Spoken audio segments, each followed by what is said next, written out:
এ আপনি কি বলছেন দাদা?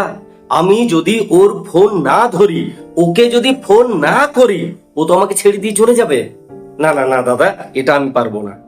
তাই আমি ওর পায়েই পড়ে থাকতে চাই। আমি এভাবে আজীবন ভালোবাসা পেয়ে যেতে চাই। আরে ভাই, যেটাকে তুমি ভালোবাসা ভাবছো, ওটা ওর ছুঁড়ে দেওয়া টুকরো টুকরো কিছু ভালো কথা। পাতি বাংলায় বললে, ও তোমাকে ভিক্ষে ছুঁড়ে দেয়, তুমি কুড়িয়ে কুড়িয়ে খাও। তুমি প্রেমিক বা প্রেমিকা নও, তুমি পোষ্য। ও তোমাকে পোষ মানিয়েছে। যেমন কোনো একজন আমার গলায় চেন বেঁধে আমাকে রাস্তায় রাস্তায় ঘোরাতো, তোমার মনের মানুষটিও তোমাকে ঠিক সেইভাবে ঘোরাচ্ছে।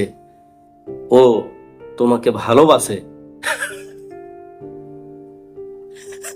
যদি ভালোবাসতো, তুমি এই রকম হারানোর ভয়ে ওর পায়ে পায়ে ঘুরঘুর করতে? একটা ফোন, একটা মেসেজ করবে না, করবে না। সইতে পারবে না, পারবে না, কষ্ট হবে, কাঁদবে, ছটফট করবে, ভেতরটা পুড়ে যাবে, পুড়ে যাবে। কি এমন আনন্দ পাও? এমনিতেও তো পুড়তে পুড়তে মরো, আরো বেশি পুড়বে, বেশি করে পুড়বে। 1 মাস করে দেখো, ও যদি প্রকৃতপক্ষে ভালোবেসে থাকে, তোমার জন্য তড়পাবে, তড়পাবেই।